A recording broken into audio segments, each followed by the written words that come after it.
Donc, je vais demander à Catherine Koenig-Pralon de bien vouloir monter sur l'estrade, si j'ose dire, pour présider cette matinée et me donner la parole donc ensuite. Madame Koenig-Pralon, donc à laquelle il a été fait allusion à travers le projet MEMOPHI, Medieval Philosophy in Modern History of Philosophy, qu'elle anime, qui est un projet européen, n'est-ce pas? Oui.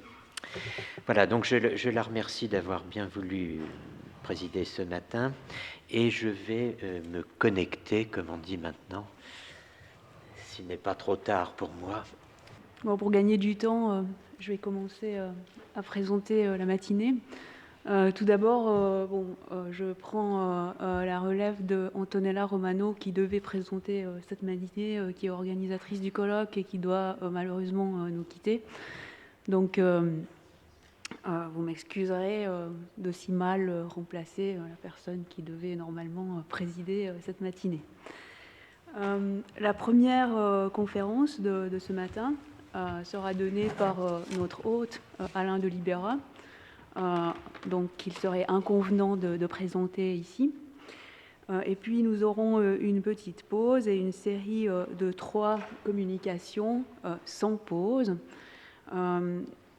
Julie, je ne sais pas si tu prévoyais de faire une discussion générale après les 3 communications ou plutôt après. J'ai rien prévu. Je pense que peut-être en théorie, il y avait une petite discussion de 10 minutes après. À la fin de chaque communication, mais d'accord. Enfin, donc on procédera donc ainsi. Donc pour l'instant, je passe tout de suite la parole au professeur, à monsieur Alain de Libera, qui nous parlera du split Oxford-Paris. Et à qui je cède tout de suite la parole. Merci beaucoup, chère Catherine. Voilà. Donc vous m'entendez bien, je pense. Merci. Voilà, alors, mesdames, messieurs, l'expression que vous lisez au tableau, le split Paris-Oxford, est apparue pour la première fois en 1982 dans The Hypothesis of an Oxford-Paris Split, le titre du premier paragraphe de The Oxford and Paris Traditions in Logic, ma contribution à The Cambridge History of Later Medieval Philosophy, édité par Norman Kretzmann, Sir Anthony Kenny et Jan Pinborg. Partant d'un XIVe siècle dominé par la figure d'Occam, il s'agissait d'opérer un retour amont vers les premières décennies du XIIIe pour tester l'hypothèse de 2 traditions distinctes, voire divergentes, de la logique dite terministe, respectivement associées aux universités de Paris et d'Oxford, en situant ces dernières par rapport à l'émergence, sinon d'une logique alternative à la logique terministe, du moins d'une seconde tradition fondamentalement parisienne qui connaissait alors un regain d'intérêt, non seulement en histoire de la grammaire, son terrain d'élection historiographique initial, mais aussi en logique. Je veux parler naturellement du modisme. Terminisme et modisme, Paris et Oxford, grammaire et logique. Ces 3 binômes étaient étroitement associés dans l'épistémée des années 1970-1980. Un changement de paradigme s'était opéré ou était alors en train de s'opérer dans les études de philosophie médiévale qui correspondait au linguistic turn que connaissait alors la philosophie tout court. L'horizon médiéval avait été ouvert dans les années 1960 par les 2 volumes de l'ouvrage épocal de Lambert-Marie Dereyck, Logica Modernorum, A Contribution to the History of Early Terminist Logic, paru de 1962 à 1967, puis par la série d'articles inaugurés dans la foulée dès 1968, il y a exactement 50 ans, avec les 5 publications sur le texte authentique des Summulae Logicales de Pierre d'Espagne, suivi en 1972 par la publication de l'œuvre Les Summules Logicales sous le nouveau titre de Tractatus, dans lequel il faut entendre un pluriel, les traités, encadrés par les 2 articles de 71 et 73, consacrés à une notion qui allait jouer dans mon propre travail un rôle central dans les décennies suivantes, la suppositio naturalis. Vous avez toutes les références au tableau. Enfin, j'ai toujours l'habitude de parler de tableau, il serait temps que je me réveillasse. Mais donc, elle est sur l'écran, n'est-ce pas, noir, enfin blanc, etc. Donc, avec une photo du regretté Lambert Marie de Reyck, Lambertus Maria de Reyck, dit Bertus de Reyck par ses amis et ses nombreux lecteurs, l'homme sans qui véritablement, je crois, l'histoire de la logique médiévale n'existerait pas telle qu'elle existe aujourd'hui. Nous lui sommes tous redevables et toutes redevables. Dans les mêmes années, le modisme sortait de l'espace de la grammaire spéculative grâce à un article majeur de Jan Pinborg, dit Logik der Modiste, la logique des modistes, paru en 1975 dans la grande revue polonaise Studia Medievisticzne, joyau serti dans un ensemble d'études sur les sophismata de Raoul Le Breton, Radulfus Brito, le dernier des grands maîtres essarts, selon le mot de Sten Ebbesen en 1999, excusez-moi, Sten Ebbesen, Radulfus Brito, the last of the great arts masters. Le dernier des grands maîtres essarts, donc maître dont la seconde vie historiographique se déploie en ce moment même avec le projet du Fonds national de la recherche scientifique suisse, intitulé « La logique des modistes », qui verra notamment, je l'espère, du 4 au 7 juin prochain, se tenir à Genève un colloque sur « The Philosophy of Radulfus Brito », animé par Laurent Cesali. L'implication mutuelle de la logique et de la grammaire dans la production philosophique aux confins des XIIe et XIIIe siècles, mise en relief dans le travail de Reyck, articulée sur la notion d'approche contextuelle, impliquant de fait les 2 disciplines, la logique et la grammaire, les recherches de Pinborg sur l'entrelacement de la sémantique, de la noétique et de l'ontologie dans la tradition modiste fournissait une archive en constant accroissement et dessinait un cadre dans lequel la recherche sur la relation entre Oxford et Paris se trouvait, pour ainsi dire, préformée. Avec l'idée d'un tournant parisien de 1270 vers une production logique orientée sur la métaphysique et l'épistémologie. Il fallait un point d'intersection entre tous les éléments mobilisables pour bâtir, le cas échéant, une intrigue alternative, plausible et lisible. Ce point, je pensais l'avoir trouvé dans la figure de Roger Bacon, et dans un complexe de lieux, de thèmes et de doctrines dont l'irascible franciscain, le plus célèbre caractère de cochon, n'est-ce pas, du Moyen-Âge, Roger Bacon, avait été, sur les 2 tiers du XIIIe siècle, le témoin et l'acteur. La problématique est de ce que j'appellerais des années plus tard la référence vide et qu'à l'époque je caractérisais dans les termes du savoir de l'époque comme critique de la doctrine de l'appellatio univoca, la critique de la doctrine de l'appellation univoque. Les Summulae Dialectices de Roger Bacon, que je lisais alors dans l'édition procurée en 1940 par Steele pour les opéras Actenus Inedita, contenait en effet l'énoncé de 2 théories sur l'appellation, dont la première était présentée comme commune, Sententia Communis. Vous avez le texte sur l'écran. Duplex tamen est sententia de appellationibus. La doctrine des appellations, cependant, est double, parce que Quidam, donc ici la première mention d'un des plus grands philosophes du Moyen-Âge, M. Quidam, qui malheureusement a eu un grand nombre de rivaux homonymes, n'est-ce pas, et ce qui fait que nous aurons à reparler de cette philosophie du Quidam, n'est-ce pas, qu'est la philosophie médiévale et aussi bien la logique. Certains disent qu'un terme appelle par lui-même, de lui-même, des appellats présents, passés et futurs, et qu'il est commun aux étangs et aux non-étangs. D'autres, alii, disent qu'un terme est seulement le nom, presentium, de choses présentes, et que nihil est commune enti et non enti, rien n'est commun à l'être et au non-être, à l'étant et au non-étant, ou bien encore, si vous préférez, au passé, au présent et au futur, selon ce qu'affirme Aristote dans le premier livre de la métaphysique. Il y aurait beaucoup de choses à dire, notamment sur l'identification de ce in primo métaphysique, et je n'ai pas le temps de me lancer là-dedans. Mais bon, on pourrait l'évoquer. Bacon prenait position pour la seconde doctrine, qui allait devenir son credo, obstinément martelé des années 40-50 jusqu'à sa dernière œuvre, le Compendium Studii Theologiae, le manuel d'études théologiques de 1292. La première tâche de l'historien était d'identifier les partisans de ces deux doctrines, quidam et alii.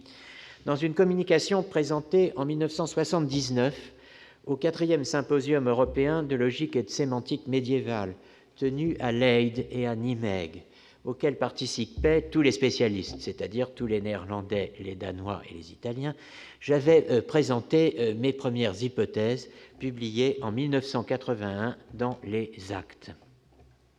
Je notais d'abord que des sous-moulés, Dialecticas 1245-1250, au De Signis, sur les signes 1267, et au Compendium Studii Theologiae 1292, la problématique s'était déplacée de l'appellatio univoca à la signification. Et qu'en 1267, il y avait effectivement des maîtres pour poser explicitement eux-mêmes la question de la signification univoque et pour soutenir la doctrine commune dénoncée par Bacon. Le problème de l'historien était, à partir de là, de les assigner à la tradition de Paris ou à celle d'Oxford. Ma boussole indiquait Paris, mon horloge la fin du XIIIe. Les partisans identifiables de la signification univoque à l'étang et au non-étang étaient en effet Sigé de Brabant, mort au début des années 1280. Sigé, dans une série d'œuvres de métaphysique ou de logique, soutient la thèse ou des éléments de la thèse critiqués par Bacon ou rejette celle de Bacon. Question sur la métaphysique, question 21. Sophisma omnis homo de necessitate est animal. Questio utrum haec situera homo est animal nullo homine existente et questiones logicales. Voilà un autre sujet que le sujet, n'est-ce pas, auquel nous avons accoutumé d'associer le nom d'Averroès.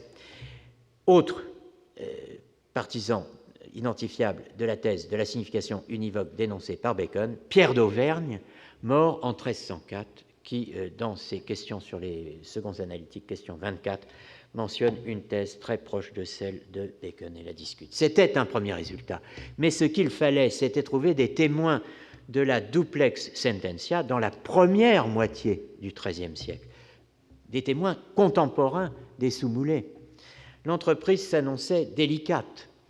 Les premiers témoins étaient deux commentateurs des sous-moulés de Pierre d'Espagne, qui avaient pour caractéristique fâcheuse et commune de n'être ni de Paris ni d'Oxford. Il s'agissait du Toulousain Guillaume Arnaud et du Montpelliérain Robert Anglès, en latin Anglicus. Les deux principaux protagonistes de la série On the Genuine Text, sur le texte authentique de Pierre d'Espagne, de Reyck, lorsqu'il préparait son édition de Pierre d'Espagne. Ne restait, en fin de compte, en 1979, pour Paris et Oxford, que deux possibilités. Richard de Cornouailles, mort en 1260, responsable, selon le Compendium Studii Theologiae baconien, de l'invasion, je cite au choix, d'erreurs exécrables ou folles ou stupidissimes à Oxford dans les années 1250. Restait encore Robert Kewalby, mort en 1279, pour deux œuvres d'attribution contestée, le Super Priscianum Maiorem, commentaire sur le Prussien majeur, édité donc une œuvre de grammaire, édité en 1975 par Karen Fredborg et Ali, comme on dit, comme pseudo Robert Kilwardby.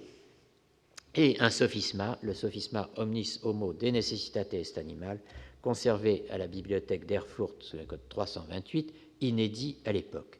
Je confrontais, comme je le pouvais, en détail ces textes au passage parallèle du De Signis. Le travail sur Richard de Cornouailles n'a pas cessé depuis, et il a connu toutes sortes de rebondissements à mesure que l'édition de ses œuvres ou d'œuvres qui lui étaient attribuées, comme celle du Magister Abstractionum, le maître des abstractions, progressait. Il en va de même pour Robert Kilwardby, notamment pour le Sophisma d'Erfurt, que j'ai fini par éditer en 2002. Dès 1979, je notais en effet une piste qui s'est avérée féconde. La détermination anti-baconienne de ce Sophisma d'Erfurt.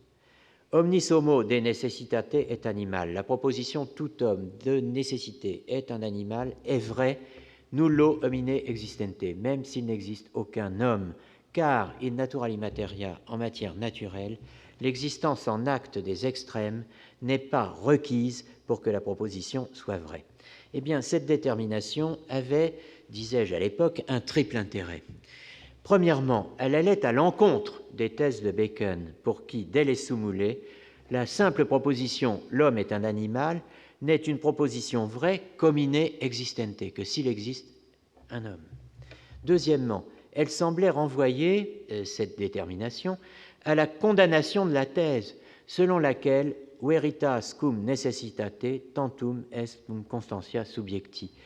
La vérité nécessaire, il n'y a de vérité nécessaire que s'il y a constantia subjecti, constance du sujet, existence du sujet, qui constitue la sixième erreur, in logicalibus, en logique, censurée par Robert Kilwardby, le vrai, dans les condamnations d'Oxford du 18 mars 1277. Si le Kilwardby archevêque et censeur appelait constantia subjecti ce que le pseudo ou le vrai Kilwardby nommait dans le sophisme existentia extremorum actu, il n'était pas impossible que Roger Bacon tombât également sous la condamnation de 1277. Perspective stimulante. Troisièmement, enfin, étant donné que selon le témoignage explicite de Bacon, Richard de Cornouailles avait professé ses erreurs sémantiques dans le cadre de son enseignement sur les sentences, donc en théologie, tout particulièrement en liaison avec le problème du triduum pascal, le Christ au tombeau est-il demeuré homme pendant les 3 jours, n'est-ce pas, qu'on appelle le triduum, n'est-ce pas, tout particulièrement donc avec ce problème qui ouvrait sur une problématique philosophique de première importance, l'unité ou la pluralité des formes substantielles. Eh bien, étant donné que, selon le témoignage de Bacon, donc Richard de Cornouailles avait professé ses erreurs dans ce cadre, et en lisant avec 2 thèmes impliqués de manière croissante dans les condamnations d'Oxford, de Kilwardby à Jean Peckham, fortement corrélés à l'univers des premières polémiques thomistes, c'était sur l'unité de la forme substantielle, c'était tout un univers qui s'ouvrait à l'exploration, celui de la relation entre logique et théologie, univers gigogne, n'est-ce pas, puisque particulièrement dans le domaine christologique, le théologique influait en profondeur sur la physique, la métaphysique et l'ontologie. Le dossier de ce qui allait devenir officiellement en 1982 l'hypothèse du split Oxford-Paris ouvrait dès la communication de 1979 sur une pluralité qui s'annonçait difficilement maîtrisable. De part,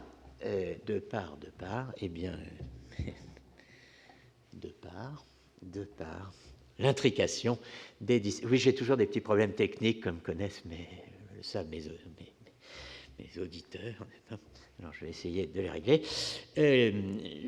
Donc, sur une pluralité qui s'annonçait difficilement maîtrisable, de par l'intrication des disciplines, les disciplines du passé, comme celles censées nous permettre aujourd'hui d'en traiter.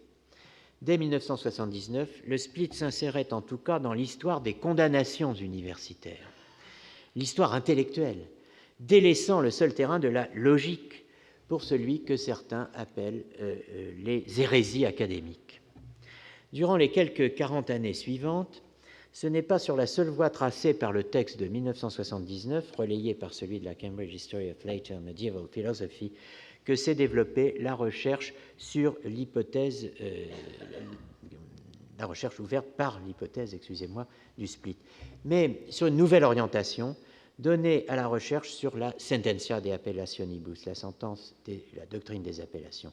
Le travail sur un auteur dont il n'était pas question dans les textes mentionnés en 1979 et 1982, et sur une série de maîtres, d'anonymes, de textes, mais aussi de thèmes et de problèmes gravitant autour de lui. Je veux parler de Jean Lepage, Johannes Pagus, maître essart parisien de la première moitié du XIIIe siècle, et de deux œuvres siennes qui concernaient directement le split, les Appellationes et les Syncategoremata, et je veux parler aussi évidemment de l'influence que ces deux œuvres ont exercée à Paris. Je n'ai évidemment pas le temps de retracer ce matin toutes les étapes de cette intrigue nouvelle qui, dans les faits, a donné un contenu plus large en même temps qu'une base plus solide à l'hypothèse du split. Compte tenu des objectifs de notre colloque, je crois préférable d'indiquer comment Jean Lepage est venu au premier plan. Comment fait-on l'histoire de la logique, après tout? Alors, il faut évoquer ici l'origine même de la distinction entre tradition parisienne et tradition d'Oxford, ces deux concepts. Celle-ci s'inscrit dans le cadre de ce qu'on pourrait appeler la déconstruction d'un mythe historiographique.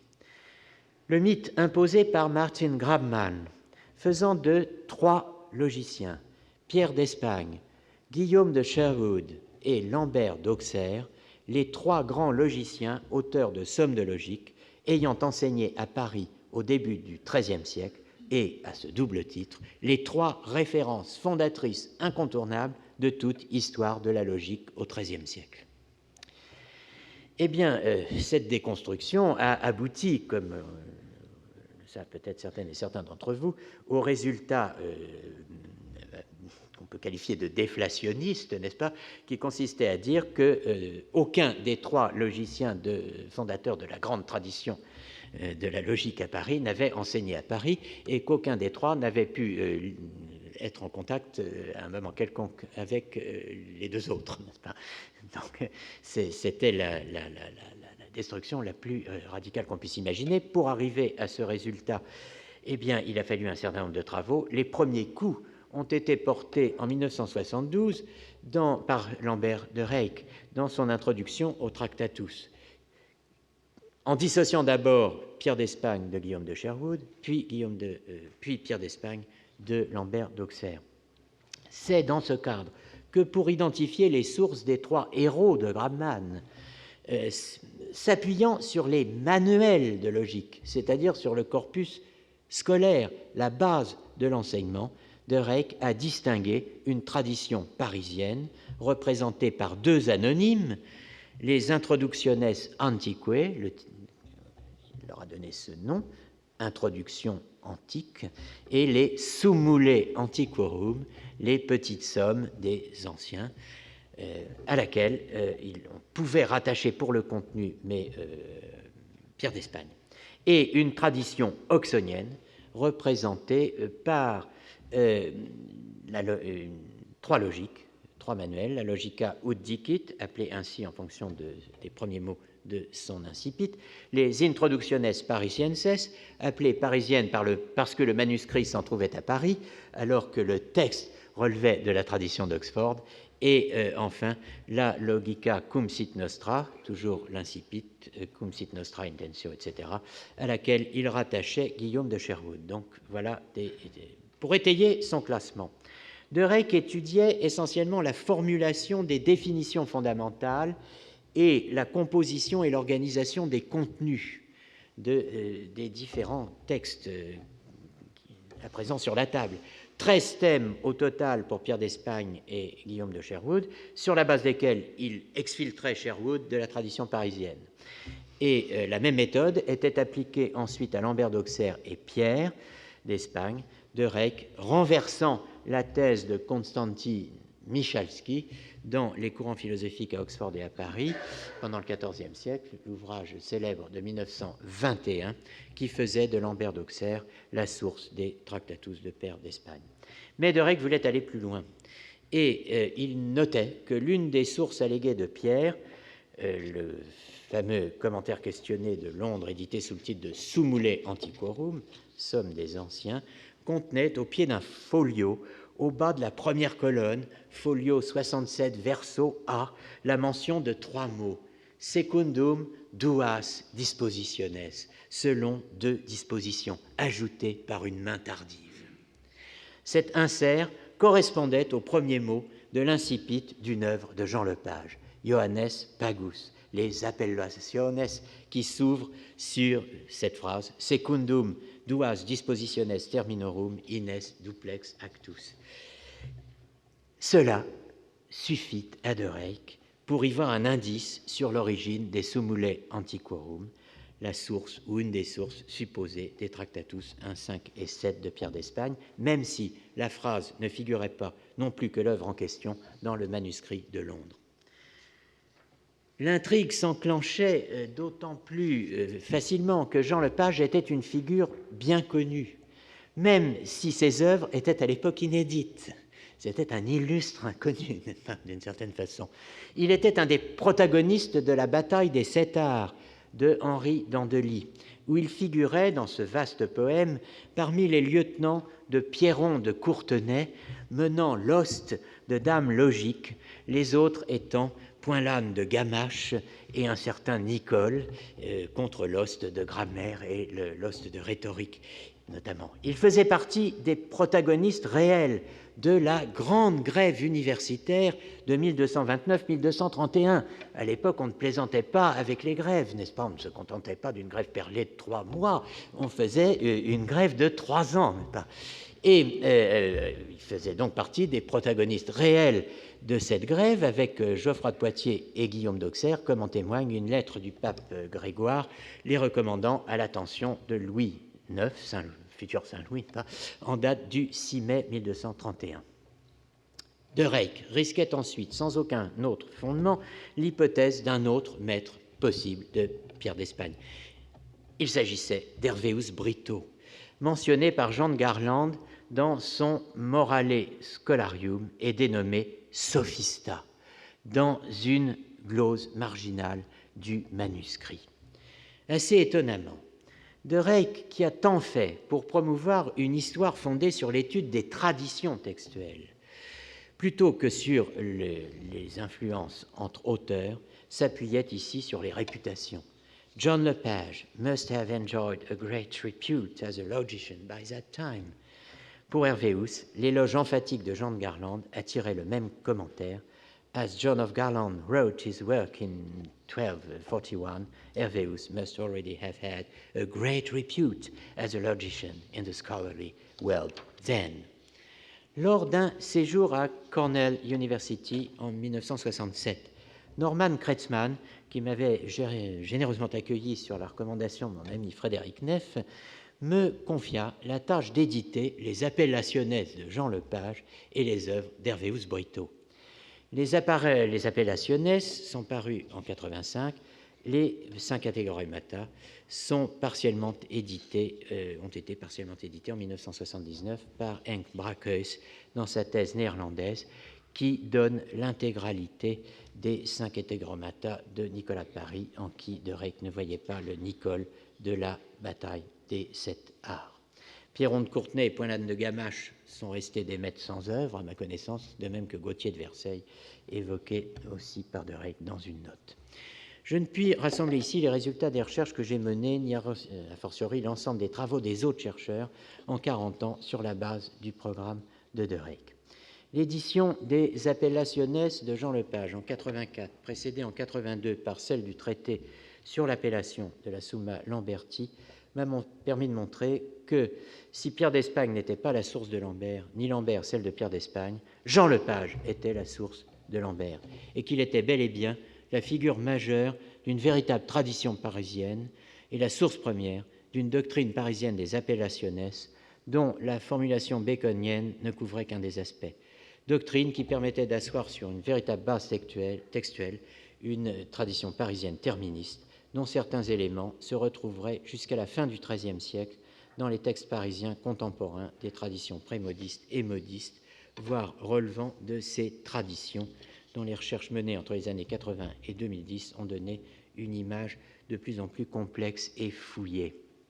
Les circonstances éditoriales ont fait que j'ai donné un premier relevé des thèses fondamentales de Packus et de leur influence dès 81 dans un article précédant la contribution à la Cambridge, dans un numéro spécial de Histoire, épistémologie, langage que j'avais organisé où, sous le titre Early Supposition Theory, Sten Ebbesen abordait la question des deux traditions, et que c'est à nouveau dans un même collectif que, s'appuyant sur la littérature des abstractionnes, à laquelle je consacrais moi-même une contribution, Sten Ebbesen confirmait, sous le nom d'Oxinat, Oxford Native, la thèse d'une tradition européenne logique originaire, française donc, mais demeurée vivante à Oxford au moment où, au contraire, au tournant des années 1260-1270, Paris se donnait aux sources nouvelles, grecques et arabes, moins férus de logique que de métaphysique et de psychologie.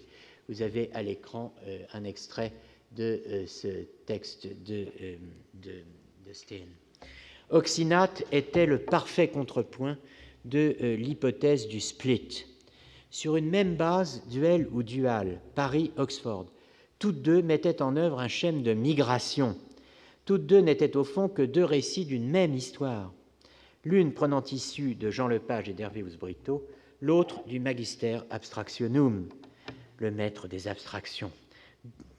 Toutes deux étaient deux éléments d'un dispositif plus large, d'un dispositif qu'elle devait finalement aider à constituer ces études, par une série d'accommodations et de réglages successifs et ou dans ce que De Reyck appelait l'univers de doctrine commun du XIIIe siècle, cela même que Klaus Jacobi a un terme très heureux appelé une école européenne globale décentralisée, ou si vous préférez, dotée d'une pluralité de centres locaux.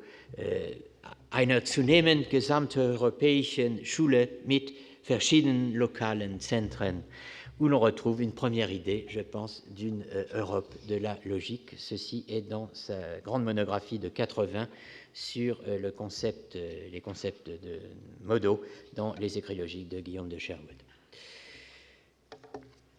Nous venons de prononcer le mot fatidique, abstractionnes.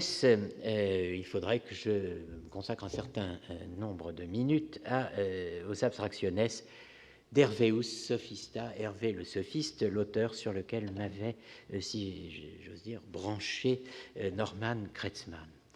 Il nous faudrait pour cela, premièrement, rouvrir le dossier de la délimitation des genres pédagogiques et littéraires et de leur implantation respective à Paris et à Oxford au XIIIe siècle. Syncategoremata, sophismata, sophistria. La tripartition utilisée par De Reyck en 82, augmentée des abstractionnes rattachées aux sophismata et des distinctionnes rattachées aux sophistria. Thème évoqué près de nous par Raina Kirchhoff dans sa monographie sur Guillaume de Sherwood de 2008 ou en 2015-2007 par Angel Dors dans Tu skis an den mentiente sit falsum sortem esse illum, sophisma, n'est-ce pas, illustrant, enfin permettant de déployer la problématique du syncatégorème si an. Deuxièmement, il faudrait retracer les étapes de la venue au jour des abstractionnes d'Hervé le sophiste et de Richard le sophiste, le Magister Abstractionum. Depuis mon édition des Abstractionnes Hervéi Sophiste en 1986, un an après la littérature des abstractionnes et la tradition logique d'Oxford, paru dans The Rise of British Logic, les actes du 6e colloque d'histoire de la logique et de la sémantique médiévale, édité par Peter Osmond Lurie, jusqu'à l'édition des Abstractionnes Ricardi Sophiste par Sten Ebbesen, Mary Searage et Irene Jennifer Ashworth en 2016 sous le titre Master Richard Sophista Abstractiones. Et n'est-ce pas, il faudrait ensuite rouvrir l'extravagant dossier de l'identification des deux principaux protagonistes, un temps identifiés, non sans doute, réticences, discussions et précautions répétées. Le premier à Ricardus Rufus, alias Richard de Cornouailles, la cible favorite de Roger Bacon. Le second à l'Hervéus Brito, alias Hervéus Raucus de Reyck, un rouquin d'un côté et un enroué de l'autre, tous deux redevenus finalement, après toutes ces années d'études, n'est-ce pas, simples sophistes anonymes, comme on dit alcoolique anonyme, n'est-ce pas? Bonjour, je m'appelle Richard et moi aussi je suis un sophista. Bonjour, je m'appelle Hervé et moi aussi je suis un sophista. Voilà tout ce qu'il nous reste à dire au terme de toutes ces années d'études. Richard, après les publications de Searage, Traveller, Reitz et Hebesen. Hervé, après celles de René-Antoine Gauthier, Andrea Tabarroni et Claude Lafleur. Enfin, il faudrait s'interroger sur ce qu'est un sophista. Le terme apparaît dans la littérature primaire en tant qu'opposé à questionista, notamment chez Bacon, qui l'utilise comme exemple dans les Sumulae Dialectices. Nullus questionista fit sophista. Aucun questionniste ne devient sophiste. Ou dans les Questiones super primum librum analyticorum priorum, les questions sur le premier livre des premiers analytiques du célèbre Anonymus Vigorniensis, l'anonyme de... C'est aussi difficile à prononcer Vigorniensis que difficile à prononcer le nom de la sauce d'où est originaire ce commentaire. Worcester, Worcester, Worcester. Bon, l'anonyme de Worcester. Bon, en se rappelant, n'est-ce pas, on a ces propositions, que selon Olga Weyers, les mots sophista et questionnista sont tous deux des mots d'Oxford. Il y aurait encore beaucoup d'autres choses à dire. Je m'en tiendrai pour ce qui me concerne, disons, pour la dernière partie de cette intervention, aux sophismata eux-mêmes. Et d'ailleurs, je me demande combien de temps il me reste exactement, Madame la Présidente. Sachant qu'on a commencé avec un quart d'heure de retard. 7 minutes. Très bien, merci beaucoup. Alors, bien.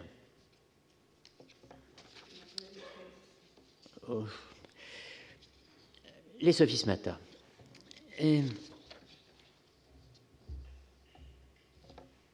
En adoptant la notion collingwoodienne de CQR, complexe constitué de questions et de réponses, comme principe de base du travail archéologique en histoire de la philosophie, mise en œuvre dans l'art des généralités et énoncée formellement dans un article sur la théorie des complexes questions-réponses et la traçabilité, paru la même année, en créant à Genève le projet FNS Sophismata, auquel ont participé activement Leone Gazziero, Laurent Cesali, Frédéric Goubier, en liaison avec des collègues et amis français, danois, italiens, dont certaines et certains sont dans cette salle aujourd'hui.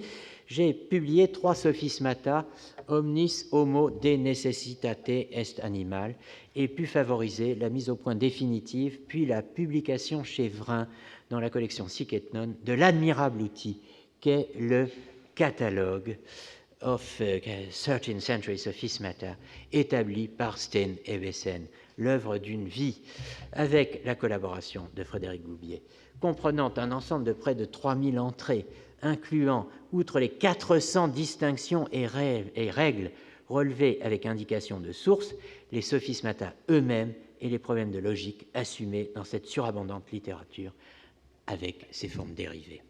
L'étude des sophismata des années 50, 1250, a montré que les sophismata parisiens modistes, métalogiques et épistémologiques des années 70-90, illustrés par Radulfus Brito, avaient été précédés par une phase où un nombre réduit de sophismata de style terministe de la période sumuliste s'était vu élevé au rang de canonical frameworks for the discussion of some difficult logical questions.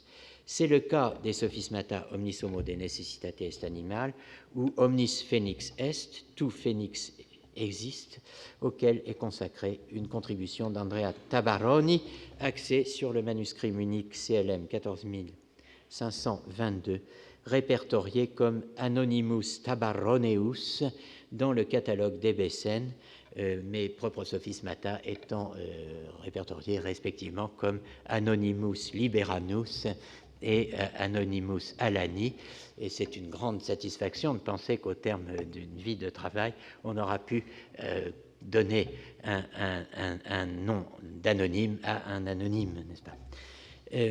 En tout cas, le mouvement décrit dans la Cambridge sur la base des travaux de Pinborg, avec la cassure ou le changement opéré à Paris en 70, a reçu une confirmation qui,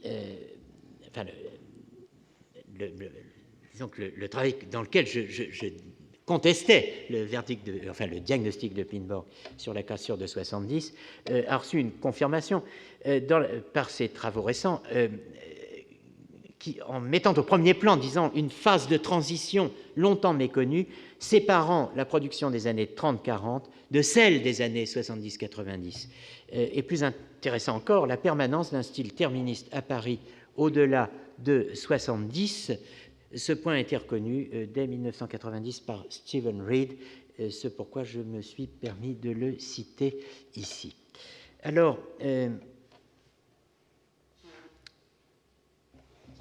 je vais aller directement maintenant à ma conclusion.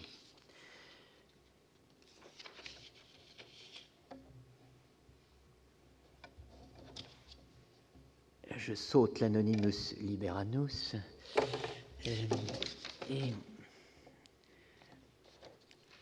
je viens à ma conclusion. Les éléments susceptibles de confirmer l'hypothèse de deux traditions de la logique n'ont pas manqué. Je n'en ai évoqué qu'une poignée au cours de ces 40 années. Ce n'est pas qu'ils soient torrentiels, n'est-ce pas? Ils n'ont pas manqué, mais ils ne sont pas torrentiels. Mais le fallait-il vraiment? Ne peut-on pas plutôt dire que rien n'est venu falsifier l'hypothèse? La nuancer, oui, assurément, si l'on parle de split, de clivage, de coupure, mais la nuance a été apportée dès le départ. Le mot ne figurait pas dans le titre de la Cambridge. Je vous le rappelle, il était question seulement de tradition. Certes, on peut contester le chemin emprunté. Parmi les questions que l'on peut se poser, en voici deux que je me pose moi-même. La problématique de la référence vide et la centralité supposée de Bacon n'ont-elles pas donné une image fausse, biaisée ou au moins incomplète du récit tissé polyphoniquement et polygraphiquement, c'est-à-dire collectivement, n'est-ce pas, par nous toutes et nous tous depuis la fin des années 70? Je ne le crois pas, mais il appartiendra à d'autres d'en décider. Deuxième question, ne fallait-il pas plutôt s'intéresser à d'autres textes que les recueils ou les manuels, et notamment aux commentaires d'Aristote, d'une part, au corpus théologique, d'autre part, pour obtenir des clivages à la fois plus nets et plus riches d'enjeux philosophiques à un niveau proprement doctrinal? Je répondrai que, si je ne les ai pas évoqués ici, faute de temps, les études de ce genre existent, et que, même si elles ne l'avaient pas toujours directement pour objet, elles n'ont pas démenti l'hypothèse des deux traditions, au contraire. C'est plutôt le sens qu'on lui a donné par la suite qui pose question. Faire du split, comme je l'évoquais tout à l'heure dans la courte présentation de ces journées, faire du split, l'amorce, le premier épisode, peut être fondateur de la dérive des continents philosophiques, entre une logique anglaise portée par Oxynate, puis par les subtilitates anglicanae, et une logique continentale lestée par les préoccupations extralogiques, métalogiques, épistémologiques, métaphysiques, ce que, dans The Logical Writings of Peter of Auvergne, Sten Ebesen appelle d'un mot qui semble le faire frémir, avicénisme, l'avicénisme, comme celui de Meinonganisme. Meinonganisme pourrait faire frémir un Russellien, une dérive qui, en tout cas, aboutit à l'opposition entre philosophie analytique et philosophie continentale dans ce qui est peut-être un mythe, n'est-ce pas, à déconstruire. De ce point de vue, la différence entre les deux mesures de censure intervenues en 1277 des deux côtés de la Manche a joué d'emblée un rôle de vraisemblabilisateur du récit, pour reprendre un terme de Greimas. En l'occurrence, la présence d'une liste d'erreurs in grammaticalibus et in logicalibus à Oxford, ou leur absence à Paris, selon le point de vue d'où l'on se place.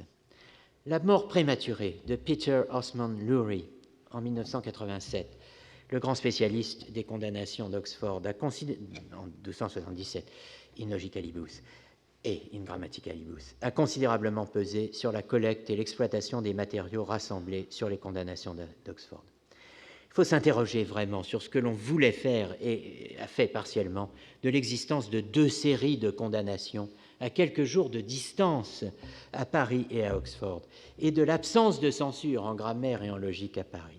Plusieurs intrigues peuvent être bâties à partir des mêmes faits. Voyez, avec Mme Koenig-Pralon, le renouvellement des travaux sur la condamnation du 30 avril 1286 par le successeur de Kilwardby, John Peckham. On ne s'est sans doute pas assez interrogé sur la différence entre ces censures, l'idiosyncrasie des censeurs. Robert Kilwardby est un maître anglais qui a pour l'essentiel enseigné la logique à Paris. On ne s'est peut-être pas suffisamment interrogé sur leur cible, sur la situation, le contexte des 2 mesures. On s'est surtout occupé de Thomas d'Aquin. On avait la tentation de regarder les condamnations anglaises comme jouant un rôle dans le split, comme si c'était des thèses parisiennes qui étaient mises en cause à Oxford, des thèses d'importation française. Il y avait une rétroprojection, un effet retour fâcheux, excessif, de l'idée sous-jacente selon laquelle le split était le terreau ou le premier mouvement du divorce entre la philosophie analytique et la philosophie continentale. Le retour amont et le retour aval s'entretenaient l'un l'autre. Un danger de fallacie historique, de mythologie, pour parler comme Skinner, de mythology of the prolepsis, rôdait là. Faisait-on de l'histoire ou du roman historique? Alors, ce « on » est très largement un « je », mais pour essayer de m'en tirer, n'est-ce pas, je m'anonymise moi-même. Bon, mais en tout cas, je dois reconnaître que j'ai en moi, en ce qui me concerne, plusieurs fois franchi le pas. J'ai cherché un écho de France dans les débats d'Angleterre. Et je l'ai fait très tôt, en m'intéressant au sophisma « cuius libet hominis asinus curit ». De tout homme, l'âne court. Dereyck avait, dès 1980, attiré l'attention sur ce sophisma que j'avais analysé en 82 et qu'a revisité de fond en comble Angel Dors en 1990 dans Hominis Asinus, Asinus Hominis, au colloque de St. Andrews. On le retrouvait, ce sophisma, dans les condamnations oxoniennes.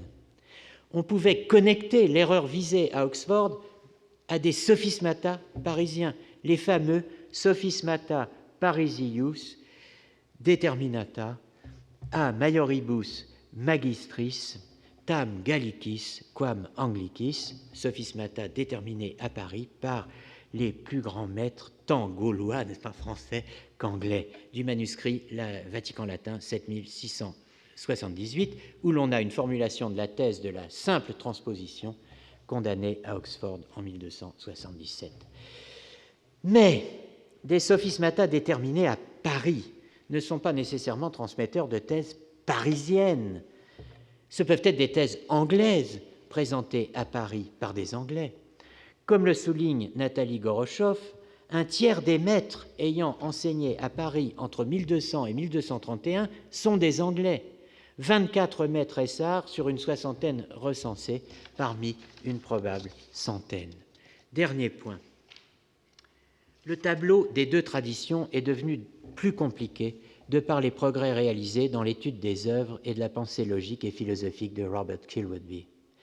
Dans le droit fil de ce que l'on vient de dire sur les sophismata du Vatican latin 7678, si, côté Oxford, l'on ne peut tenir pour anecdotique le fait que le principal protagoniste des condamnations oxoniennes soit un ancien maître de Paris, côté Paris, on doit être attentif au fait que ce maître est anglais et examiner de cet œil son enseignement parisien et l'influence qu'il a pu exercer à Paris.